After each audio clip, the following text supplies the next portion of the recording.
ಗುರುಭ್ಯೋ ನಮಃ.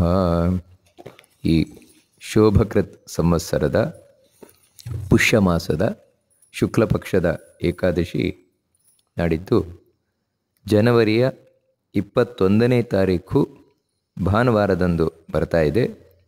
ಈ ಏಕಾದಶಿಗೆ ಪುತ್ರದ ಏಕಾದಶಿ ಅಂತ ಕರೀತಾರೆ.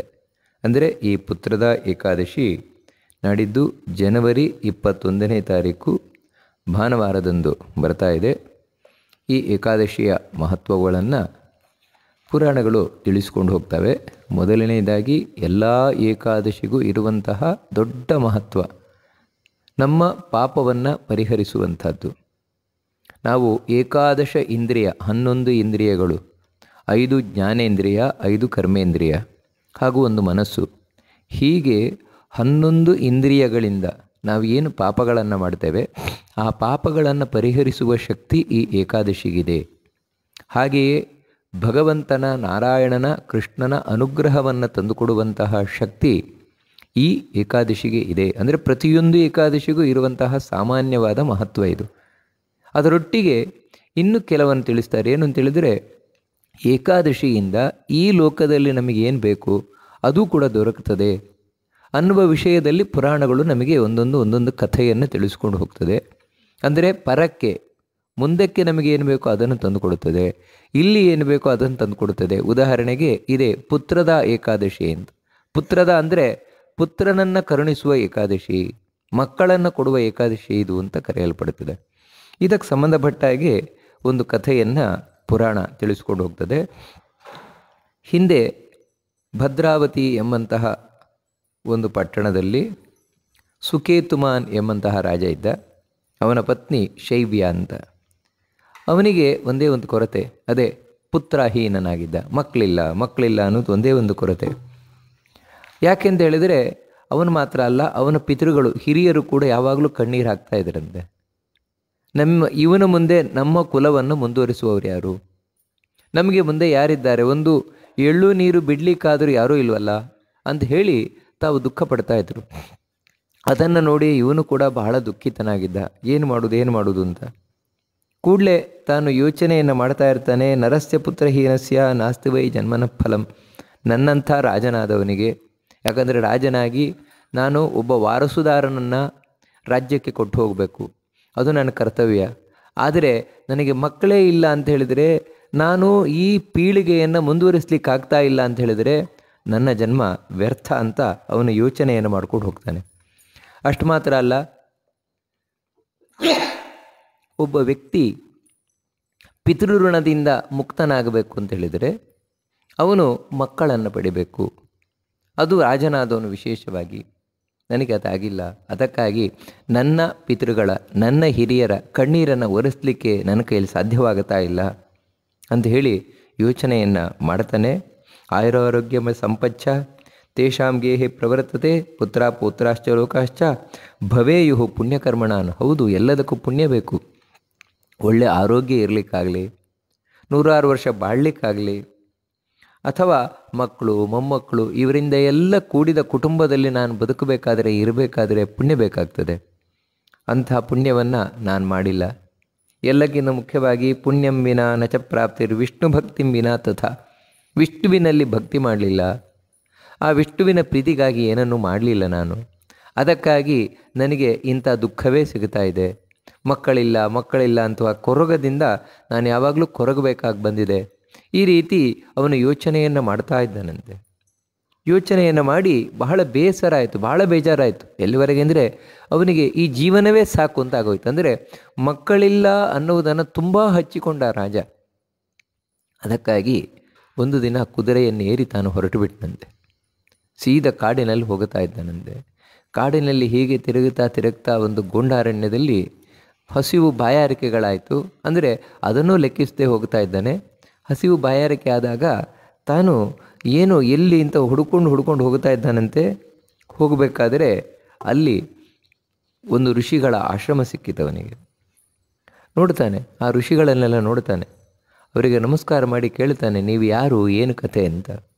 ಅದಕ್ಕೆ ಅವರು ಹೇಳ್ತಾರೆ, ನೋಡಪ್ಪ, ನಾವು ಋಷಿಗಳ ಹಾಗೆ ಕಾಣಿಸ್ತಾ ಇದ್ದೇವೆ, ನಿಜವಾಗಲೂ ನಾವು ಋಷಿಗಳಲ್ಲ. ವಿಶ್ವೇ ದೇವ ವಯಂ ರಾಜನ್ ಸ್ನಾನಾರ್ಥಮಿಹಮಾಗತಾಃ. ನಾವು ವಿಶ್ವೇ ದೇವತೆಗಳು ಅಂತ. ಅಂದರೆ ವಿಶ್ವೇ ದೇವತೆಗಳು ಅಂದರೆ ದೇವತೆಗಳ ಒಂದು ಗುಂಪು. ನಾವು ವಿಶ್ವೇ ದೇವತೆಗಳು ಅಂತ. ಇಲ್ಲಿ ಈ ಸರೋವರ ಇದೊಂದು ವಿಶೇಷವಾದಂತಹ ಸರೋವರ. ಇಲ್ಲಿಗೆ ನಾವು ಸ್ನಾನ ಮಾಡಲಿಕ್ಕೆ ಬಂದಿದ್ದೇವೆ. ಯಾಕಂದರೆ ಸದ್ಯದಲ್ಲೇ ಮಾಘ ಮಾಸ ಪ್ರಾರಂಭ ಆಗ್ತಾ ಇದೆ. ಮಾಘ ಮಾಸದ ಸ್ನಾನ ಬಹಳ ವಿಶೇಷ. ಇವತ್ತಿನಿಂದ ಇನ್ನು 5 ದಿನಕ್ಕೆ ಮಾಘ ಸ್ನಾನ ಪ್ರಾರಂಭ ಆಗುತ್ತೆ. ಅಂದರೆ ಪುಷ್ಯ ಮಾಸದ ಶುಕ್ಲ ಪಕ್ಷದ ಹುಣ್ಣಿಮೆಯಿಂದ 1 ತಿಂಗಳುಗಳ ಕಾಲ ಬೆಳಗಿನ ಜಾವದಲ್ಲಿ ಸರೋವರ, ನದಿ ಮುಂತಾದ ಪುಣ್ಯತೀರ್ಥಗಳಲ್ಲಿ ಸ್ನಾನ ಮಾಡುವಂಥದ್ದು ತುಂಬ ಪುಣ್ಯಪ್ರದವಾದದ್ದು. ಅದಕ್ಕೋಸ್ಕರ ನಾವು ಬಂದಿದ್ದೇವೆ ಅಂತ ಹೇಳ್ತಾರೆ ಅವರು. ನೀನು ಯಾಕೆ ದುಃಖಿತನಾಗಿದೆಯಾ ಅಂತ ಕೇಳ್ತಾರೆ ಇವನ ಹತ್ರ.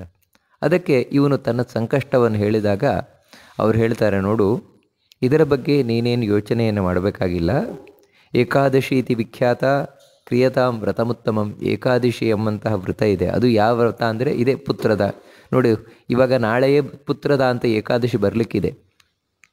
ಈ ಏಕಾದಶಿಯಂದು ನೀನು ಉಪವಾಸವನ್ನು ಮಾಡಿ, ದ್ವಾದಶಿಯಂದು ಪಾರಣೆಯನ್ನು ಮಾಡಿ, ಏಕಾದಶಿ ರಾತ್ರಿ ಎಷ್ಟು ಸಾಧ್ಯ ಉಂಟು ಅಷ್ಟು ಜಾಗರಣೆಯನ್ನು ಮಾಡ್ತಾ ದೇವರ ಚಿಂತನೆಯನ್ನು ಮಾಡು. ಅದರಿಂದಾಗಿ ಇದು ಪುತ್ರದ ಅಂದರೆ ಮಕ್ಕಳನ್ನು ಕೊಡುವ ಏಕಾದಶಿ. ಆ ಮಕ್ಕಳನ್ನು ಪಡೆಯಲಿಕ್ಕೆ ಯಾವುದು ಅಡ್ಡಿ ಇದೆ, ಅಡ್ಡಿಯನ್ನು ನಿವಾರಣೆ ಮಾಡುವ ಏಕಾದಶಿ. ಇದನ್ನು ಭಕ್ತಿ ಶ್ರದ್ಧೆಯಿಂದ ಮಾಡುವುದರಿಂದಾಗಿ ನಿನ್ನ ಮಕ್ಕಳಾಗತ್ತೆ ಅಂತ ಆ ವಿಶ್ವೇ ದೇವತೆಗಳು ತಾವೇ ಹೇಳ್ತಾರೆ ಇವನಿಗೆ. ಅಲ್ಲಿವರೆಗೆ ಅವನು ಏಕಾದಶಿ ಉಪವಾಸ ಮಾಡ್ತಾ ಇರಲಿಲ್ಲ ಅಂತಲ್ಲ, ರಾಜ ಮಾಡ್ತಾನೇ ಇದ್ದ. ಆದರೆ ಮಕ್ಕಳು ಬೇಕು ಎನ್ನುವ ದೃಷ್ಟಿಯಿಂದ ಮಾಡಲಿಲ್ಲ ಅವನು. ಈಗ ಆ ಒಂದು ದೃಷ್ಟಿಯನ್ನು ಇಟ್ಕೊಂಡು, ಯಾಕಂತೇಳಿದರೆ ನನ್ನ ವಂಶವನ್ನು ಮುಂದುವರಿಸ್ಕೊಂಡು ಹೋಗಬೇಕು, ಧರ್ಮ ಸಂಸ್ಥಾಪನೆ ಆಗಬೇಕು ಅನ್ನುವ ಕಾರಣದಿಂದಾಗಿ ಅವನು ಆ ವಿಶ್ವೇ ದೇವತೆಗಳೊಟ್ಟಿಗೆ ಸೇರಿಕೊಂಡು ಏಕಾದಶಿ ಉಪವಾಸವನ್ನು ಮಾಡಿದ್ದಾನಿದೆ, ಪುತ್ರದ ಏಕಾದಶಿಯನ್ನು. ಮಾರನೇ ದಿನ ದ್ವಾದಶಿಯ ದಿನ ಬೆಳಗ್ಗೆ ಆಹಾರವನ್ನು ಸ್ವೀಕಾರವನ್ನು ಮಾಡಿ ನಂತರ ಅಲ್ಲಿಂದ ತನ್ನ ರಾಜ್ಯಕ್ಕೆ ಹೋದನಂತೆ. ಮುನೀನಾಂ ವಚನೇನೈವ ಪುತ್ರದಹಯ ಪ್ರಭಾವತಃ. ಆ ಪುತ್ರದ ಏಕಾದಶಿಯನ್ನು ಮಾಡಿದ ಪ್ರಭಾವದಿಂದಾಗಿ, ಹಾಗೆಯೇ ಆ ಮುನಿಗಳ ವಿಶ್ವೇ ದೇವತೆಗಳೇನಿದ್ದಾರೆ ಅವರ ಮಾತಿನಿಂದ, ಅಂದರೆ ಮುಖ್ಯವಾಗಿ ಅಂಥವರ ಉಪದೇಶ. ನಾವು ಯಾವುದನ್ನೇ ಮಾಡಬೇಕಾದರೆ ಗುರುಗಳ ಉಪದೇಶ ಬೇಕು. ಅವರ ಉಪದೇಶದಿಂದ ಇವನು ಮಾಡಿದ ಈ ಏಕಾದಶಿಯ ಉಪವಾಸದಿಂದ ಅವನು ಒಳ್ಳೆ ಮಗನನ್ನು ಪಡೆದ. ಪುತ್ರೋ ಜಾತಸ್ತಥಾ ಕಾಲೇ ತೇಜಸ್ವಿ ಪುಣ್ಯಕರ್ಮಕೃತ. ಮಕ್ಕಳು ಯಾವಾಗಲೂ ಬರ್ತಾರೆ. ಆದರೆ ಹೀಗೆ ಆ ಪುತ್ರದ ಏಕಾದಶಿಯಿಂದ ಇವನಿಗೆ ದೊರೆತಂತಹ ಮಗ ಒಳ್ಳೆ ತೇಜಸ್ವಿಯಾಗಿದ್ದಂತೆ, ಬಹಳ ಒಳ್ಳೆಯವನಾಗಿದ್ದಂತೆ. ಯಾಕಂದರೆ ಅದು ಪುಣ್ಯಕರ್ಮದ ಫಲ. ಹೀಗೆ ಈ ಏಕಾದಶಿಯ ವ್ರತದಿಂದಾಗಿ ಅವನು ತನ್ನ ಪಿತೃಗಳನ್ನು ಸಂತೋಷಪಡಿಸಿದ. ಯಾಕಂದರೆ ಮಕ್ಕಳಾಗುವ ಮೂಲಕ. ಈ ಕಾರಣದಿಂದಾಗಿ ಈ ಏಕಾದಶಿ, ಪುತ್ರದ ಏಕಾದಶಿ ಅನ್ನುವಂಥದ್ದು ಇಲ್ಲಿಯೂ ನಮಗೆ ಮಕ್ಕಳಂತಂದು ಕೊಡ್ತದೆ. ಈಗಾಗಲೇ ಮಕ್ಕಳಿದ್ದಾರೆ ಅಂತ ಹೇಳಿದರೆ ಒಳ್ಳೆಯ ಮಕ್ಕಳಾಗ್ತಾರೆ. ಅಷ್ಟು ಮಾತ್ರ ಅಲ್ಲ, ಮುಂದೆಯೂ ಕೂಡ ಭಗವಂತನ ಅನುಗ್ರಹವನ್ನು ನಮಗೆ ತಂದುಕೊಡುವಂಥದ್ದು, ಸಲ್ಲೋಕವನ್ನು ತಂದುಕೊಡುವಂಥದ್ದು ಅಂತ ಈ ಪುರಾಣ ತಿಳಿಸ್ಕೊಂಡು ಹೋಗ್ತದೆ. ಪುತ್ರದ ಏಕಾದಶಿಯ ಮಹತ್ವವನ್ನು ಈಗಾಗಲೇ ನಾವು ನೋಡಿದ ಹಾಗೆಯೇ ನಾಡಿದ್ದು ಜನವರಿ 21ನೇ ತಾರೀಕು ಭಾನುವಾರ ಏಕಾದಶಿ, ಹಿಂದಿನ ದಿನ 20ನೇ ತಾರೀಕು ಶನಿವಾರ ದಶಮಿಯ ಆಚರಣೆ, 21ನೇ ತಾರೀಕು ಏಕಾದಶಿ, 22 ಸೋಮವಾರ ದ್ವಾದಶಿ. ಅವತ್ತು ಬೆಳಗ್ಗೆ 6:55 ನಂತರ ಅಥವಾ 7 ಗಂಟೆಯ ನಂತರ ಆಹಾರವನ್ನು ಸ್ವೀಕಾರ ಮಾಡಬಹುದು. ಸ್ವೀಕಾರ ಮಾಡಿ ಅದೇ ಪಾರಣೆ ಅಂತ ಕರಿತೇವೆ.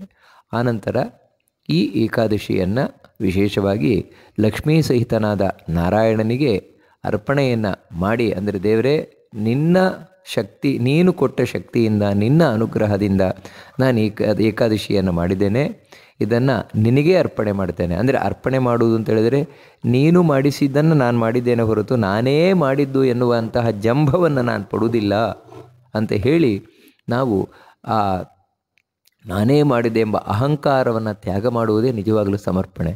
ದೇವರೇ ಮಾಡಿಸಿದ್ದು ಅನ್ನುವಂಥದ್ದನ್ನು ತಿಳ್ಕೊಳ್ಳೋದೇ ನಿಜವಾದ ಅರ್ಪಣೆ.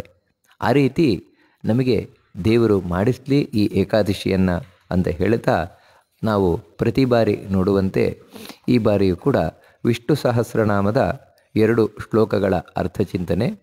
ಅದರಲ್ಲಿ ಈ ಬಾರಿ ನೋಡುವಂತಹ ಮೊದಲನೆಯ ಶ್ಲೋಕ ಪ್ರಮಾಣಂ ಪ್ರಾಣನಿಲಯ ಪ್ರಾಣಭೃತ್ ಪ್ರಾಣಜೀವನಃ ತತ್ವಂ ತತ್ವವಿದೇಕಾತ್ಮ ಜನ್ಮ ಮೃತ್ಯುಜರಾತಿಗಃ. ಇಲ್ಲಿ ಪ್ರಮಾಣಂ ಅನ್ನುವಂಥದ್ದು ಮೊದಲ ಭಗವಂತನ ನಾಮ. ನಮಸ್ಕಾರ ಮಾಡಬೇಕಾದ್ರೆ ಪ್ರಮಾಣಾಯ ನಮಃ ಅಂತ ನಾವು ನಮಸ್ಕಾರವನ್ನು ಮಾಡಬೇಕಾದದ್ದು. ಪ್ರಮಾಣ ಅಂತ ಹೇಳಿದ್ರೇನು? ಪ್ರಮಾಣ ಅಂತ ಹೇಳಿದರೆ ಇದು ಧರ್ಮ, ಇದು ಅಧರ್ಮ, ಅದನ್ನು ನಾವು ಚೆನ್ನಾಗಿ ತಿಳ್ಕೊಳ್ಳಿಕ್ಕೆ ಬೇಕಾದಂತಹ ಮಾನದಂಡ. ಅಂದರೆ ಯಾವುದಕ್ಕೆ ಸರಿಯಾದ ಪ್ರಮಾಣ ಇದೆಯೋ, ಪ್ರೂಫ್ ಇದೆಯೋ, ಓ ಇದು ಧರ್ಮ, ಈ ರೀತಿ ಯಾವುದಕ್ಕೆ ಸರಿಯಾದ ಪ್ರಮಾಣ ಇಲ್ಲ, ಸರಿಯಾದ ಆಧಾರ ಇಲ್ಲ, ಅದು ಅಧರ್ಮ. ಯಾವುದು ಅಧರ್ಮ ಇದೆ, ಯಾವುದು ಸುಳ್ಳಾದದ್ದಿದೆ, ಅದಕ್ಕೆ ಯಾವುದೇ ಪ್ರೂಫ್ ಇರೋಲ್ಲ, ಯಾವುದೇ ಮಾನದಂಡ ಆಧಾರಗಳಿರುವುದಿಲ್ಲ. ಆದರೆ ನಮಗೆ ಈ ಧರ್ಮ ಅಧರ್ಮದ ವಿಷಯದಲ್ಲಿ ಗೊತ್ತಾಗುವುದಿಲ್ಲ, ಯಾವುದು ಸರಿಯಾದದ್ದು ಯಾವುದು ತಪ್ಪಾದದ್ದು ಗೊತ್ತಾಗುವುದಿಲ್ಲ. ಯಾಕಂತ ಹೇಳಿದರೆ ಸರಿಯಾದದ್ದಕ್ಕೆ ನಮಗೆ ಪ್ರಮಾಣ ಬೇಕಾಗ್ತದೆ. ಅದನ್ನು ಒದಗಿಸುವವನೇ ದೇವರು ಅಂತ, ಅದನ್ನು ತಿಳಿಸುವವನೇ ದೇವರು. ಹೀಗೆ ನಮಗೆ ಧರ್ಮಾಧರ್ಮಗಳ ವಿಷಯದಲ್ಲಿ ಸರಿಯಾಗಿ ತಿಳಿಸುವ ಮೂಲಕ ಸನ್ಮಾರ್ಗದಲ್ಲಿ ಕರ್ಕೊಂಡು ಹೋಗ್ತಾನೆ. ಅಂದರೆ ಆ ಪ್ರಮಾಣಗಳಲ್ಲಿ ಕೂತಿರುವವನು, ಯಾವುದು ಆಧಾರಭೂತವಾಗಿದೆ ಧರ್ಮಾಚರಣೆಯ ವಿಷಯದಲ್ಲಿ ಅದರಲ್ಲಿ ಕೂತಿರ್ತಾನೆ. ಅಷ್ಟು ಮಾತ್ರ ಅಲ್ಲ, ನಮಗೆ ಅದರ ತಿಳುವಳಿಕೆಯನ್ನು ತಂದುಕೊಡ್ತಾನೆ ದೇವರು. ಅದಕ್ಕೆ ಅವನಿಗೆ ಪ್ರಮಾಣ ಅಂತ ಕರೀತಾರೆ, ಭಗವಂತನಿಗೆ. ಮುಂದಿನದ್ದು ಪ್ರಾಣನಿಲಯ ಅಂತ. ನಮಸ್ಕಾರ ಮಾಡಬೇಕಾದ್ರೆ ಪ್ರಾಣನಿಲಯಾಯ ನಮಃ ಅಂತ ನಮಸ್ಕಾರವನ್ನು ಮಾಡಬೇಕಾದದ್ದು. ಇದು ಸ್ಪಷ್ಟ. ಪ್ರಾಣ ಅಂತ ಹೇಳಿದರೆ ಮುಖ್ಯ ಪ್ರಾಣ.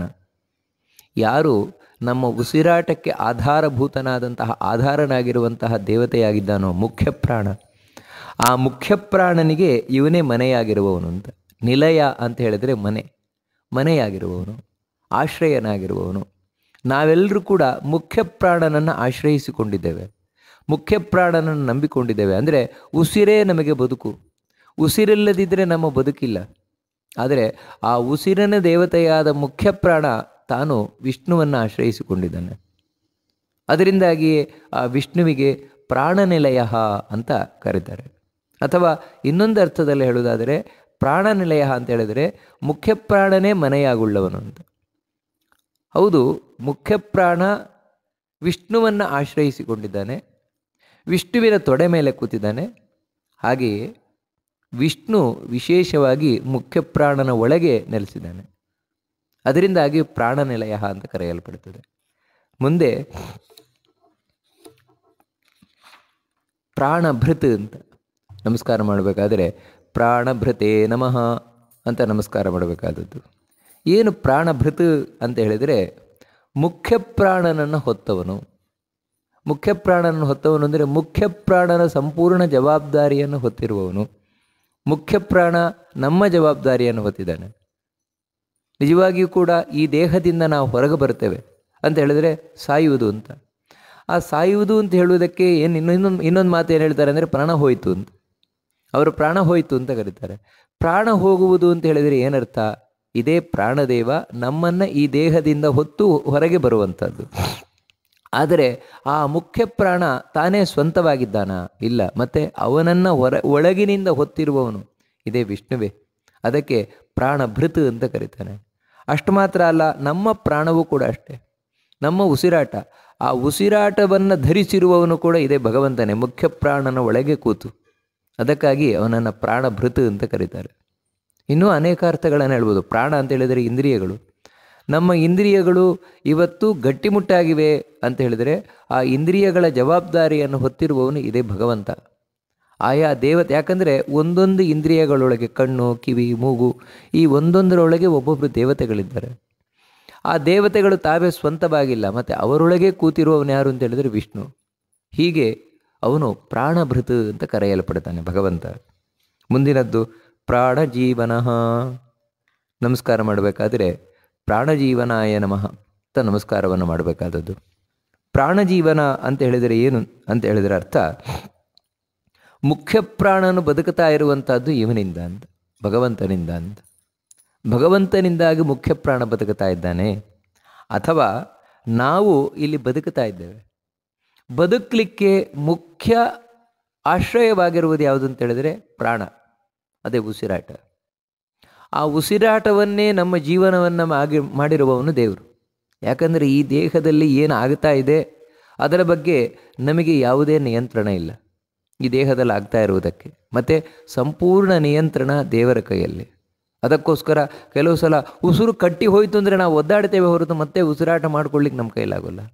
ಅಥವಾ ಈ ದೇಹದಲ್ಲಿ ಏನೇ ಒಂದು ಏರುಪೇರುಗಳಾದರೂ ಕೂಡ ನಾವು ಒದ್ದಾಡ್ತೇವೆ ಹೊರತು ನಮಗೆ ಸರಿ ಮಾಡ್ಕೊಳ್ಳಿಕ್ಕಾಗೋಲ್ಲ. ಮತ್ತು ವೈದ್ಯರ ಹತ್ರ ಹೋಗ್ತೇವೆ, ವೈದ್ಯರು ಕೂಡ ಒಂದು ಮಟ್ಟಕ್ಕೆ ಮಾತ್ರ ಸರಿ ಮಾಡ್ಯಾರ ಹೊರತು ಉಳಿದದ್ದು ಅವರ ಕೈಯಲ್ಲೂ ಸಾಧ್ಯವಾಗುವುದಿಲ್ಲ. ಅದಕ್ಕಾಗಿ ನಿಜವಾಗಿಯೂ ಕೂಡ ಈ ಜೀವನದಲ್ಲಿ ಮುಖ್ಯವಾಗಿರುವಂಥದ್ದು ಯಾವುದು ಅಂತ ಹೇಳಿದ್ರೆ ಪ್ರಾಣ, ಉಸಿರಾಟ. ಆ ಉಸಿರಾಟದ ಮೂಲಕ ನಮಗೆ ಈ ಬದುಕನ್ನು ನೆಟ್ಟಿರುವವನು ಯಾರು ಅಂತ ಹೇಳಿದರೆ ಅದೇ ಭಗವಂತ. ಅದಕ್ಕೆ ಅವನಿಗೆ ಪ್ರಾಣಜೀವನ ಅಂತ ಕರೀತಾರೆ. ಮುಂದಿನದ್ದು ತತ್ವಂ. ನಮಸ್ಕಾರ ಮಾಡಬೇಕಾದ್ರೆ ತತ್ವಾಯ ನಮಃ ಅಂತ ನಮಸ್ಕಾರವನ್ನು ಮಾಡಬೇಕಾದದ್ದು. ತತ್ವ ಅಂತ ಹೇಳಿದರೆ ಯಾವತ್ತೂ ಒಂದೇ ರೀತಿ ಇರುತ್ತದೆ. ಹಿಂದೆಯೂ ಹಾಗೇ ಇತ್ತು, ಇವತ್ತು ಹಾಗೇ ಇದೆ, ಮುಂದೆಯೂ ಹಾಗೇ ಇರ್ತದೆ. ವ್ಯತ್ಯಾಸ ಆಗೋದಿಲ್ಲ, ಯಾವುದೇ ವ್ಯತ್ಯಾಸ ಆಗೋದಿಲ್ಲ. ಅದನ್ನು ತತ್ವ ಅಂತ ಕರೀತಾರೆ.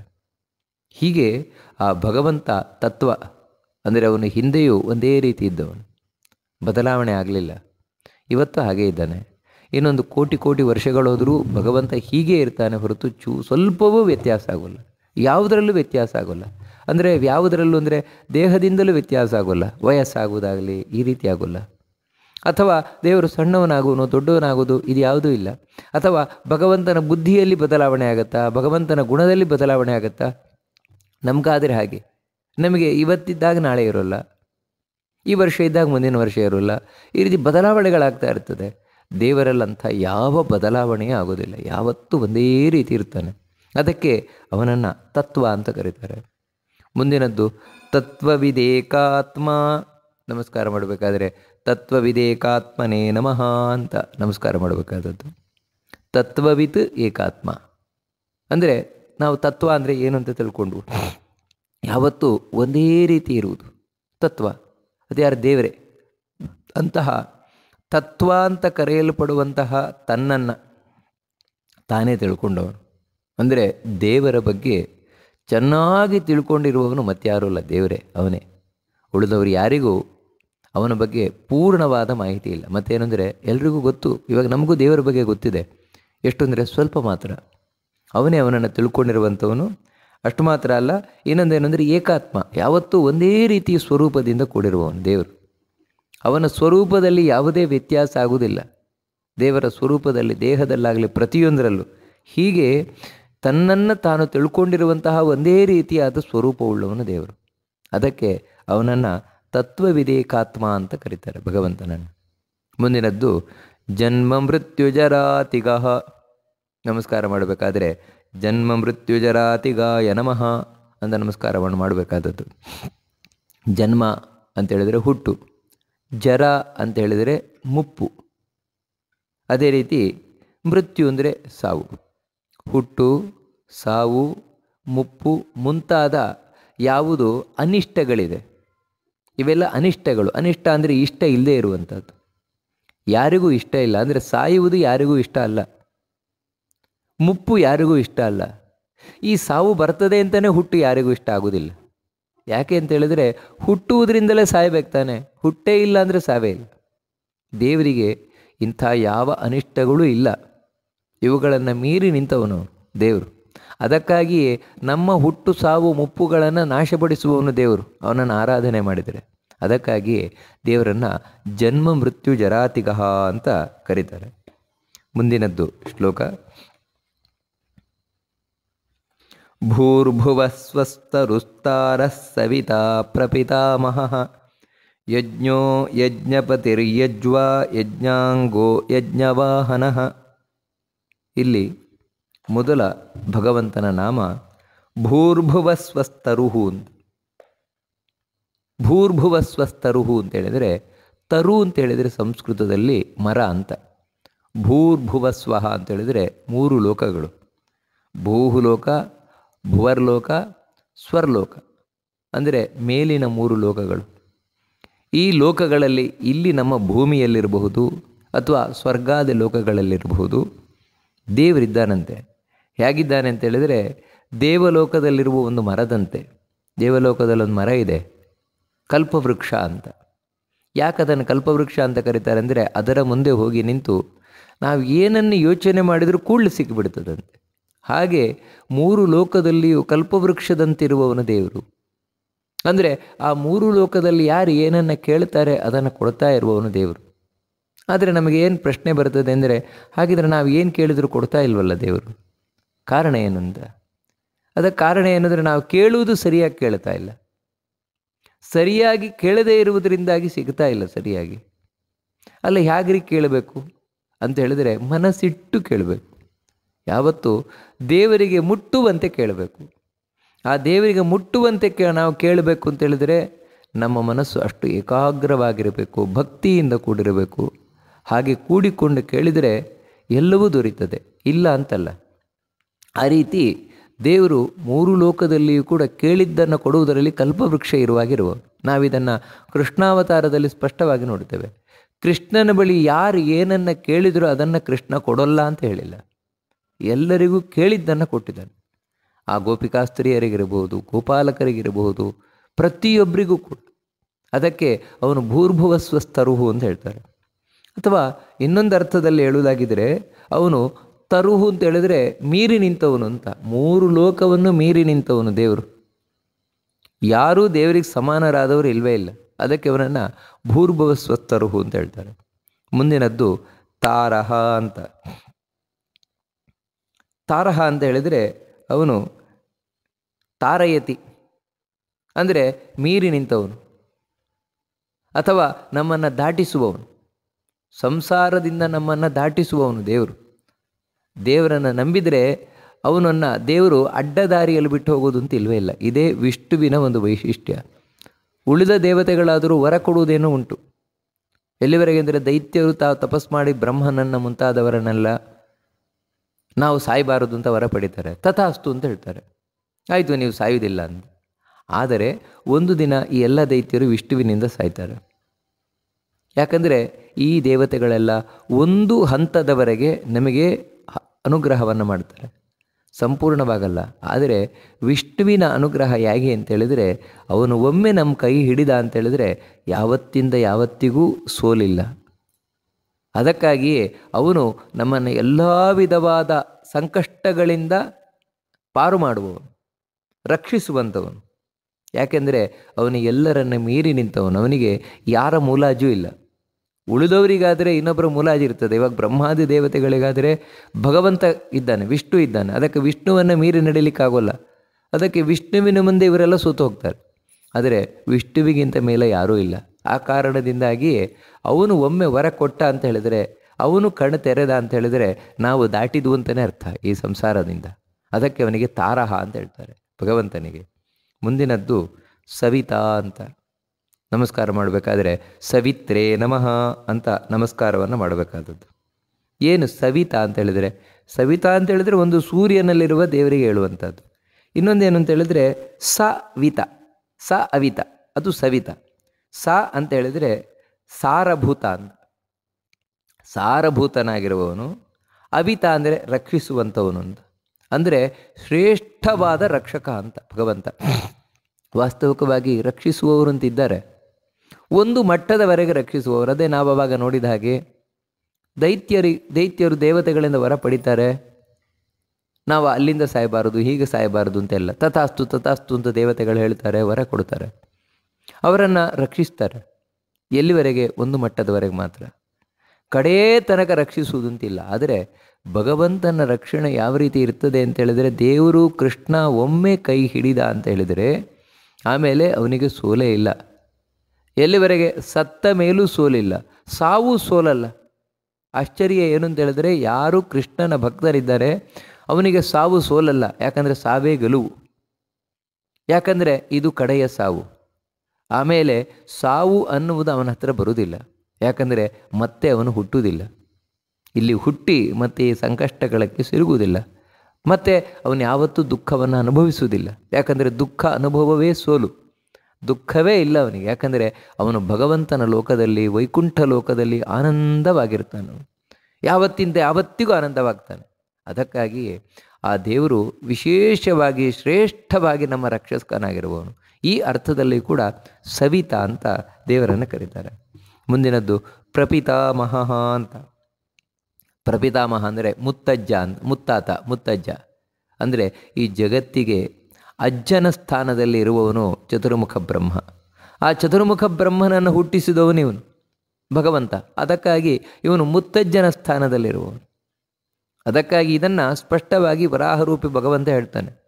ನಾವೇನು ಶ್ರಾದ್ದಾದಿಗಳನ್ನು ಮಾಡ್ತೇವೆ ಪಿತೃಗಳನ್ನು ಕುರಿತು, ಪಿತಾಮಹ, ಪ್ರಪಿತಾಮಹ ಅಂದರೆ ತಂದೆ, ಅಜ್ಜ, ಮುತ್ತಜ್ಜ ಎಂಬ ಹೆಸರಿನಿಂದ ಅಲ್ಲ, ಈ ಎಲ್ಲ ಹೆಸರಿನಿಂದ ಕರೆಯಲ್ಪಡುವವನು ನಾನೇ. ನಿಜವಾಗ್ಲೂ ಜಗತ್ತಿನ ತಂದೆಯಾಗಿರುವವನು ನಾನೇ, ಜಗತ್ತಿನ ಅಜ್ಜನಾಗಿರುವವನು ನಾನೇ, ಜಗತ್ತಿನ ಮುತ್ತಜ್ಜನಾಗಿರುವವನು ನಾನೇ. ಅಂದರೆ ಯಾರು ತಂದೆ ಅಂತಿದ್ದಾರೆ ಆ ತಂದೆಯ ಒಳಗೆ ಕೂತು ಹಡೆಯುವವನು ನಾನೇ, ಪಡೆಯುವವನು ನಾನೇ. ಅಜ್ಜನೊಳಗೆ ಕೂತು ನಮ್ಮ ತಂದೆಯನ್ನು ಪಡೆದವನು ಅವನೇ, ಮುತ್ತಜ್ಜನೊಳಗೆ ಕೂತು ನಮ್ಮ ಅಜ್ಜನನ್ನು ಪಡೆದವನು ಅವನೇ. ಹೀಗೆ ಭಗವಂತನೇ ಮುತ್ತಜ್ಜನ ಸ್ಥಾನದಲ್ಲಿರುವವನು. ಅದಕ್ಕೆ ಪ್ರಪಿತಾಮಹ ಅಂತ ಕರೀತಾರೆ. ಮುಂದಿನದ್ದು ಯಜ್ಞ ಅಂತ ದೇವರನ್ನು ಕರೆಯುವಂಥದ್ದು. ಯಜ್ಞ ಶಬ್ದಕ್ಕೆ ಅನೇಕ ಅರ್ಥ. ಅದರಲ್ಲಿ ಒಂದೇನು ಅಂದರೆ ಯದಸ್ತಿ ತಜ್ಜಾನಾತಿ, ಯಾವುದಿದೆಯೋ ಅದೆಲ್ಲ ತಿಳ್ಕೊಂಡಿದ್ದಾನೆ ಎಂದು. ಇರುವುದನ್ನೆಲ್ಲ ತಿಳಿದವನು ದೇವರು. ದೇವರಿಗೆ ಗೊತ್ತಿಲ್ಲದ ವಿಷಯ ಇನ್ನೊಂದು ಇಲ್ಲವೇ ಇಲ್ಲ. ಅದಕ್ಕೆ ಅವನನ್ನು ಯಜ್ಞ ಅಂತ ಕರೀತಾರೆ. ಅಥವಾ ಸಾಮಾನ್ಯವಾಗಿ ನಾವು ಯಜ್ಞ ಅಂತ ಹೇಳಿದರೆ ಏನು ನೋಡ್ತೇವೆ? ಯಜ್ಞ, ಯಾಗ ಮುಂತಾದವುಗಳು. ಆ ಅರ್ಥದಲ್ಲಿ ನೋಡಿದರೂ ಕೂಡ ಒಂದು ಯಜ್ಞ ಅನ್ನೋದು ಇವತ್ತು ಜಗತ್ತಿನಲ್ಲಿ ಇದೆ ಅಂತ ಹೇಳಿದರೆ ಭಗವಂತನಿಂದ, ದೇವರ ಇಚ್ಛೆಯಿಂದಾಗಿರುವಂಥದ್ದು. ಅಂದರೆ ಆ ಯಜ್ಞದ ಎಕ್ಸಿಸ್ಟೆನ್ಸ್, ಇರುವಿಕೆ ದೇವರಿಂದಾಗಿರುವುದು. ಇವಾಗ ದೇವರು ಮನಸ್ಸು ಮಾಡಿದ ಅಂದರೆ ನಾಳೆಯಿಂದ ಯಾವ ಯಜ್ಞವೂ ನಡೆಯುವುದಿಲ್ಲ, ಯಜ್ಞವೇ ಇಲ್ಲ, ದೇವರ ಆರಾಧನೆಯೇ ಇಲ್ಲ. ಇಂಥ ಒಂದು ಕಾಲವೂ ಬರ್ತದಂತೆ ಮುಂದೆ. ಕಲಿಯುಗದಲ್ಲಿ ಘೋರ ಕಲಿಯುಗ ಬಂದಾಗ ಯಾವ ಯಜ್ಞವೂ ಇಲ್ಲ ಅಂತ ಆಗೋಗುತ್ತೆ. ಯಾಕಂದರೆ ಅದು ವಿಷ್ಣುವಿನದ್ದೇ ಇಚ್ಛೆ, ಸಾಕು ಇನ್ನು ಯಜ್ಞ ಬೇಡ, ಎಣಿಸಿದ ಅಂತ ಹೇಳಿದರೆ ಯಜ್ಞವೇ ಇಲ್ಲ. ಹೀಗೆ ಯಜ್ಞದ ಅಸ್ತಿತ್ವಕ್ಕೆ ಕಾರಣನಾಗಿರುವವನೇ ಭಗವಂತ. ಅದಕ್ಕೆ ಅವನಿಗೇ ಯಜ್ಞ ಅಂತ ಕರೀತಾರೆ. ಮುಂದಿನದ್ದು ಯಜ್ಞಪತಿ. ಯಜ್ಞ ಇರುವುದು ಅವನಿಂದ, ಮತ್ತು ಆ ಯಜ್ಞವನ್ನು ರಕ್ಷಿಸುವವನು ಅವನು. ಅಂಥ ಇರುವ ಯಜ್ಞವನ್ನು ನಾವೊಂದು ಮಾಡಲಿಕ್ಕೆ ಎಂದು ಶುರು ಮಾಡ್ತೇವೆ. ನಾವು ಒಂದು ಯಜ್ಞವನ್ನು ಮಾಡೋಣ, ದೇವರ ಆರಾಧನೆಯನ್ನು ಮಾಡೋಣ ಅಂತ. ಆ ಆರಾಧನೆಯನ್ನು ಮಾಡೋಣ ಅಂತ ಸಂಕಲ್ಪ ಮಾಡುವುದಷ್ಟೇ ನಮ್ಮ ಕೈಲಿರೋದು. ಆದರೆ ಅದನ್ನು ಮೊದಲಿನಿಂದ ಕೊಡೆಯ ತನಕ ಅದನ್ನು ಎಲ್ಲ ಹಂತವಾಗಿ ನೋಡಿಕೊಳ್ಳುವವನು ಯಾರು ಅಂದರೆ ಇವನೇ. ಅಂದರೆ ಕೇರ್ ಟೇಕರ್. ಯಜ್ಞಗಳ ನಾವು ನಡೆಸುವಂತಹ ಎಲ್ಲ ದೇವರ ಆರಾಧನೆಯ ಸಂಪೂರ್ಣ ರಕ್ಷಕನಾಗಿರುವಂಥವನು ಭಗವಂತನ. ಅದಕ್ಕಾಗಿಯೇ ಅವನನ್ನು ಯಜ್ಞಪತಿ ಅಂತ ಕರೀತಾರೆ ಭಗವಂತನನ್ನು. ನಂತರ ಯಜ್ವ. ಅಷ್ಟು ಮಾತ್ರ ಅಲ್ಲ, ಯಜ್ಞಪತಿ ಅಂದರೆ ಇನ್ನೊಂದು ಅರ್ಥ ಏನು ಅಂತ ಹೇಳಿದರೆ ಯಜ್ಞದ ಒಡೆಯ ಅಂತ. ಯಜ್ಞದ ಒಡೆಯ ಅಂದರೆ ನೀವು ಯಾವುದೇ ಯಜ್ಞದಲ್ಲಿ ಏನೇ ಆಹುತಿ ಹಾಕಿದರೂ ಕೂಡ ಅದನ್ನು ಸ್ವೀಕಾರ ಮಾಡುವವನು ಇವನೇ. ಅಹಂ ಹಿ ಸರ್ವಯಜ್ಞಾನ ಭೋಕ್ತಾಚ ಪ್ರಭುರೇವಚ ಅಂತ ಭಗವದ್ಗೀತೆಯಲ್ಲಿ ಇದನ್ನು ಸ್ಪಷ್ಟವಾಗಿ ಕೃಷ್ಣ ತಿಳಿಸ್ಕೊಂಡು ಹೋಗಿದ್ದಾನೆ. ಅವನೇ ಸ್ವೀಕಾರ ಮಾಡೋದು. ಅಲ್ರಿ ನಾವು ಒಂದು ಯಾವುದ್ಯಾರದು ಇವಾಗ ಚಂಡಿಕಾ ಹೋಮವನ್ನು ಮಾಡ್ತೇವೆ, ಅಲ್ಲಿ ಹಾಗೆ ದೇವರು ಬರ್ತಾನೆ, ವಿಷ್ಣು ಬರ್ತಾನೆ ಅಂದರೆ ಅದನ್ನೇ ಭಗವದ್ಗೀತೆಯಲ್ಲಿ ಹೇಳಿತು. ಅಲ್ಲಿ ನೀವು ಯಾವುದು ಚಂಡಿಕಾ ದುರ್ಗಾ ಪರಮೇಶ್ವರಿ ಅಂತ ಕರಿತೀರಿ, ಅವಳೊಳಗೆ ಕೂತು ಸ್ವೀಕಾರ ಮಾಡುವವನು ಇವನೇ. ಅದನ್ನು ಭಗವದ್ಗೀತೆಯಲ್ಲಿ ಕೃಷ್ಣನೇ ಸ್ಪಷ್ಟ ಹೇಳಿದ್ದಾನೆ. ಆಯಾ ದೇವತೆಗಳ ಒಳಗೆ ಕೂತು ಸ್ವೀಕಾರ ಮಾಡುವವನು ನಾನೇ ಅಂತ. ಅದಕ್ಕೆ ನಿಜವಾದ ಯಜ್ಞಪತಿ ಇವನೇ. ಮುಂದೆ ಯಜ್ವನೇ ನಮಃ ಅಂತ ನಮಸ್ಕಾರ ಮಾಡಬೇಕಾದದ್ದು. ಯಜ್ವ ಅಂದರೆ ಯಾಗ ಮಾಡುವವನು. ಯಾರು ಯಾಗವನ್ನು ಭಗವಂತನ ಆರಾಧನೆಯನ್ನು ಮಾಡ್ತಾರೆ ಅವರೊಳಗೆ ದೇವರು ಕೂತಿರ್ತಾನೆ. ಯಾಕಂದರೆ ಅವನೇ ಕೂತು ಮಾಡಿಸಬೇಕು ಯಜ್ಞವನ್ನು. ಇದನ್ನೇ ವೇದ ಮಂತ್ರ ತಾನು ಸ್ಪಷ್ಟ ಹೇಳ್ತಾ ಇದೆ. ನ ಋತೆ ತ್ವತ್ಕ್ರಿಯತೆ ಕಿಂಚನಾರೇ ಮಹಾಮರ್ಕಂ ಮಘವನ್ ಚಿತ್ರಮರ್ಚ. ದೇವರೇ ನೀನಿಲ್ಲದೆ ಯಾವುದೇನೂ ಆಗೋಲ್ಲ, ನೀನೇ ನನ್ನೊಳಗೆ ಕೂತು ಈ ಪೂಜೆಯನ್ನು ಮಾಡಿಸಬೇಕು, ಇಲ್ಲಿದ್ರೆ ಮಾಡಲಿಕ್ಕಾಗೋಲ್ಲ. ಅದಕ್ಕೋಸ್ಕರ ದೇವರು ವಿಗ್ರಹದಲ್ಲಿ ಯಾವ ರೀತಿ ಕೂತಿರ್ತಾನೆ ಹಾಗೆ ಪೂಜೆ ಮಾಡುವವನ ಒಳಗೂ ಕೂತಿರಬೇಕು. ಹಾಗಿದ್ರೆ ಮಾತ್ರ ಅವನು ಬಹಳ ಏಕಾಗ್ರತೆಯಿಂದ, ಭಕ್ತಿಯಿಂದ, ಶ್ರದ್ಧೆಯಿಂದ ಪೂಜೆ ಮಾಡಲಿಕ್ಕಾಗತ್ತೆ. ಇಲ್ಲದೇ ಇದ್ದರೆ ಯಾರು ಪೂಜಕ ಇದ್ದಾನೆ, ಪೂಜೆ ಮಾಡುವವನಿದ್ದಾನೆ, ಯಜ್ಞ ಮಾಡುವವನಿದ್ದಾನೆ, ಅವನೊಳಗೆ ದೇವರು ಕೂತಿರಲಿಲ್ಲ ಅಂತ ಹೇಳಿದರೆ ಏನಾಗುತ್ತೆ? ಅವನು ಒಂದಾ ಆಲಸ್ಯದಿಂದ ಮಾಡ್ತಾನೆ, ಅಥವಾ ಭಕ್ತಿ ಇಲ್ಲದೆ ಮಾಡ್ತಾನೆ, ಶ್ರದ್ಧೆ ಇಲ್ಲದೆ ಮಾಡ್ತಾನೆ, ಅಥವಾ ಅಶುದ್ಧವಾಗಿ ಮಾಡ್ತಾನೆ. ಈ ರೀತಿ ನಾನಾ ವಿಧವಾದ ದೋಷದಿಂದ ಕೂಡಿ ಅವನಿಗೆ ಯಜ್ಞ ಮಾಡುವವನಾಗ್ತಾನೆ. ದೇವರ ಸನ್ನಿಧಾನವನಲ್ಲಿದ್ದರೆ ಮಾತ್ರ ಶುದ್ಧವಾಗಿ ಭಕ್ತಿಯಿಂದ ಶ್ರದ್ಧೆಯಿಂದ ಅವನಿಗೆ ಯಜ್ಞ ಮಾಡಲಿಕ್ಕಾಗುತ್ತೆ. ಅದಕ್ಕೆ ಯಜ್ವ, ಯಜ್ಞ ಮಾಡುವವನ ಒಳಗೆ ಕೂತಿರುವವನು. ಅಥವಾ ಯಜ್ಞ ಮಾಡಿಸುವವನು ಯಾರಿದ್ದಾನೆ? ಯಜಮಾನ. ಅವನೊಳಗೆ ಕೂತಿರುವವನು. ಅದಕ್ಕೆ ಅವನಿಗೆ ಯಜ್ಞ ಮಾಡಿಸ್ಲಿಕ್ಕಾಗತ್ತೆ. ಯಾಕಂದರೆ ಯಜ್ಞ ಮಾಡಿಸ್ಬೇಕು ಅಂದರೆ ಅದಕ್ಕೆ ಬೇಕಾದ ದುಡ್ಡು ಕಾಸು ಮುಂತಾದವುಗಳೆಲ್ಲ ಬೇಕಲ್ವ? ಅದೆಲ್ಲ ದೇವರೇ ಒದಗಿಸಬೇಕು. ಹಾಗಿದ್ರೆ ಮಾತ್ರ ಒಬ್ಬ ಯಜಮಾನ ಯಜ್ಞ ಮಾಡಿಸ್ಲಿಕ್ಕಾಗತ್ತೆ. ಅದಕ್ಕೆ ಯಜಮಾನನ ಒಳಗೆ ಕೂತಿರ್ತಾನೆ, ಯಜ್ಞ ಮಾಡುವವನ ಒಳಗೆ ಕೂತಿರ್ತಾನೆ. ಅದಕ್ಕಾಗಿ ದೇವರಿಗೆ ಯಜ್ವ ಅಂತ ಹೆಸರು. ಮುಂದಿನದ್ದು ಯಜ್ಞಾಂಗ. ನಮಸ್ಕಾರ ಮಾಡಬೇಕಾದರೆ ಯಜ್ಞಾಂಗಾಯ ನಮಃ ಅಂತ ನಮಸ್ಕಾರ ಮಾಡಬೇಕಾದದ್ದು. ಯಜ್ಞದ ಅಂಗ ಅಂದರೆ ಯಜ್ಞದ ಸಾಮಗ್ರಿಗಳೇನಿದ್ದಾವೆ. ಒಂದು ಯಜ್ಞ ಅಂತ ಹೇಳಿದ ಕೂಡಲೇ, ಯಾವುದೇ ದೇವರ ಪೂಜೆ ಅಂತ ಹೇಳಿದ ಕೂಡಲೇ ನಮಗೆ ದರ್ಬೆ ಮುಖ್ಯವಾಗಬೇಕು. ದರ್ಬೆ, ಹಾಗೆಯೇ ತುಪ್ಪ, ಇನ್ನು ಸುರುವ ಮುಂತಾದವುದನ್ನೆಲ್ಲ ಹೇಳ್ತಾರೆ ಯಜ್ಞಕ್ಕೆ ಸಂಬಂಧಪಟ್ಟ ಸಾಮಗ್ರಿಗಳು. ಈ ಯಜ್ಞಕ್ಕೆ ಸಂಬಂಧಪಟ್ಟ ಸಾಮಗ್ರಿಗಳೆಲ್ಲವೂ ವಿಷ್ಣುವಿನ ಅಂಗದಿಂದಲೇ ಬಂದದ್ದು. ಅದಕ್ಕೆ ಯಜ್ಞ ವರಾಹ ಅಂತಲೇ ಕರೀತೇವೆ. ವಿಶೇಷವಾಗಿ ವರಾಹ ಅವತಾರನಾಗಿ ಯಾವಾಗ ಬಂದ ಆವಾಗ ಅವನ ಒಂದೊಂದು ಅಂಗಗಳಿಂದಾಗಿ ಯಜ್ಞಕ್ಕೆ ಸಂಬಂಧಪಟ್ಟ ಒಂದೊಂದು ಸಾಮಗ್ರಿಗಳು ಬಂದವು. ಉದಾಹರಣೆಗೆ ಹೇಳುವುದಾದರೆ ದರ್ಬೆ ಅಂತ ಕರಿತೇವೆ. ದರ್ಬೆ ಎನ್ನುವುದು ವರಾಹರೂಪಿ ದೇವರ ರೋಮ. ಹೀಗೆ ಒಂದೊಂದು ಬಂತು. ಅದಕ್ಕಾಗಿಯೇ ಅವನನ್ನು ಯಜ್ಞಾಂಗ ಅಂತ ಕರೀತಾರೆ. ಯಜ್ಞಕ್ಕೆ ಬೇಕಾದ ಸಾಮಗ್ರಿಗಳೇ ಅಂಗವಾಗಿ ಉಳ್ಳವನು. ನಂತರ ಮುಂದಿನದ್ದು ಯಜ್ಞವಾಹನ ಅಂತ ಕರೀತಾರೆ. ನಮಸ್ಕಾರ ಮಾಡಬೇಕಾದ್ರೆ ಯಜ್ಞವಾಹನಾಯ ನಮಃ ಅಂತ. ಯಜ್ಞವಾಹನ ಅಂತ ಹೇಳಿದ್ರೆ, ವಾಹನ ಅಂದರೆ ನಿರ್ವಾಹಯತಿ ಇತಿ ವಾಹನ ಅಂದರೆ ನಿರ್ವಹಣೆ ಮಾಡುವವನು, ನೋಡಿಕೊಳ್ಳುವವನು, ಜವಾಬ್ದಾರಿ ಹೊತ್ತವನು. ಒಂದು ಯಜ್ಞದ ಸಂಪೂರ್ಣ ಜವಾಬ್ದಾರಿಯನ್ನು ಹೊತ್ತಿರುವವನಿವನೇ. ಆ ಭಗವಂತ ಯಜ್ಞದ ಸಂಪೂರ್ಣ ಜವಾಬ್ದಾರಿಯನ್ನು ಹೊತ್ತಿರುವುದರಿಂದಾಗಿಯೇ ಒಂದು ಯಜ್ಞ ಸಂಪೂರ್ಣವಾಗಿ ಯಶಸ್ವಿ ಆಗ್ತದೆ ಹೊರತು ಯಾರೋ ಜವಾಬ್ದಾರಿಯನ್ನು, ನಮ್ಮಲ್ಲೇನು ಅಂತ ಹೇಳಿದರೆ ನಾವು ಅವ್ರಿಗೆ ಕಾಂಟ್ರ್ಯಾಕ್ಟ್ ಕೊಟ್ಬಿಟ್ಟಿದ್ದೇವೆ ನೋಡಿ, ಆ ಹೋಮದ ಕಾಂಟ್ರ್ಯಾಕ್ಟ್ ಅವ್ರಿಗೆ ಕೊಟ್ಬಿಟ್ಟಿದ್ದೇವೆ, ಅಥವಾ ಅಯ್ಯೋ ನಾನೇ ಜವಾಬ್ದಾರಿ ವಹಿಸ್ಕೊಂಡಿರೋದು, ಈ ರೀತಿ ಎಲ್ಲ ನಾವು ತಿಳ್ಕೊಳ್ತೇವೆ. ಆದರೆ ನಿಜವಾಗಿಯೂ ಕೂಡ ಯಾವುದೇ ದೇವರ ಆರಾಧನೆಯನ್ನು ನಡೆಸಬೇಕಾದರೆ ಯಾರೋ ಒಬ್ಬ ಮನುಷ್ಯ ಜವಾಬ್ದಾರಿಯನ್ನು ವಹಿಸಿಕೊಂಡು ನಡೆಸಲಿಕ್ಕಾಗೋದಿಲ್ಲ. ಮತ್ತು ಆ ದೇವರೇ ಜವಾಬ್ದಾರಿಯನ್ನು ವಹಿಸ್ಕೊಳ್ಬೇಕು. ಹಾಗಿದ್ರೆ ಮಾತ್ರ ಅದು ಚೆನ್ನಾಗಾಗ್ತದೆ. ಚೆನ್ನಾಗಾಗೋದು ಅಂತ ಹೇಳಿದರೆ ಶಾಸ್ತ್ರೋಕ್ತವಾಗ್ತದೆ. ದೇವರಿಗೆ ಯಾವ ರೀತಿ ತೃಪ್ತಿ ಆಗುತ್ತೋ ಆ ರೀತಿ ಸಾಧ್ಯವಾಗುತ್ತೆ, ಇಲ್ಲದಿದ್ದರೆ ಸಾಧ್ಯವಾಗುವುದಿಲ್ಲ. ಈ ಕಾರಣದಿಂದಾಗಿಯೇ ನಾವು ಯಾವುದೇ ಒಂದು ಯಜ್ಞ ಯಾಗಾದಿಗಳನ್ನು ಮಾಡಬೇಕಾದರೆ ಮೊದಲು ದೇವತಾ ಪ್ರಾರ್ಥನೆಯನ್ನು ಮಾಡ್ತೇವೆ. ಯಾಕೆ ದೇವರ ಬಳಿ ಪ್ರಾರ್ಥನೆ ಮಾಡುವುದು ಅಂತ ಹೇಳಿದರೆ, ಸ್ವಾಮಿ ನೀನೇ ನಿಂತು ಮಾಡಿಸಬೇಕು ಅಂತ. ಯಜ್ಞವನ್ನು ನೀನೇ ನಿಂತು ಮಾಡಿಸಬೇಕು. ನಿನಗೆ ಹೇಗೆ ಪ್ರೀತಿಗೆ ಕಾರಣವಾಗುತ್ತೋ ಆ ರೀತಿ ನೀನೇ ನಿಂತು ಮಾಡಿಸಬೇಕು. ಹೀಗೆ ನಾವು ಎಣಿಸಿ ಪ್ರಾರ್ಥನೆಯನ್ನು ಮಾಡಿ ಆ ಎಲ್ಲ ಯಜ್ಞವನ್ನು ಅಂದರೆ ಒಂದು ದೇವತಾ ಆರಾಧನೆಯನ್ನು, ದೇವರ ಪೂಜೆಯನ್ನು ಮಾಡಬೇಕಾದರೂ ಕೂಡ ಏನು ತಿಳ್ಕೊಳ್ಬೇಕು ಅಂದರೆ ನಾನು ಕೇವಲ ಸಂಕಲ್ಪ ಮಾಡಿದವನಷ್ಟೇ, ಮನಸ್ಸಿನಲ್ಲಿ ಎಣಿಸಿದವನಷ್ಟೇ. ಆದರೆ ಇದನ್ನು ನಡೆಸ್ತಾ ಇರುವವನು ದೇವರು, ಮಾಡಿಸ್ತಾ ಇರುವವನು ದೇವರು. ಅದಕ್ಕೆ ಬೇಕಾಗಿದ್ದನ್ನೆಲ್ಲ ಒದಗಿಸಿಕೊಡ್ಬೇಕು ಅವನು. ಮತ್ತು ಸರಿಯಾದ ಕಾಲವನ್ನು ಕೊಡಬೇಕು. ಮಾಡುವವರಲ್ಲಿ ಶಕ್ತಿಯನ್ನು ಕೊಡಬೇಕು, ಭಕ್ತಿಯನ್ನು ಕೊಡಬೇಕು, ಶ್ರದ್ಧೆಯನ್ನು ಕೊಡಬೇಕು. ಯಾವುದೇ ವಿಘ್ನ ಬರದಾಗೆ ನಡೆಸ್ಕೊಂಡು ಹೋಗಬೇಕು. ಇದೆಲ್ಲ ನಮ್ಮ ಕೈಯಲ್ಲಿ ಸಾಧ್ಯ ಇಲ್ಲ, ಅವನೇ ಮಾಡಬೇಕು. ಹೀಗೆ ದೇವರು ತಾನು ಯಜ್ಞದ ನಿರ್ವಹಣೆಯನ್ನು ಮಾಡುವುದರಿಂದಾಗಿ ಯಜ್ಞವಾಹನ ಅಂತ ಕರೆಯಲ್ಪಡ್ತಾನೆ.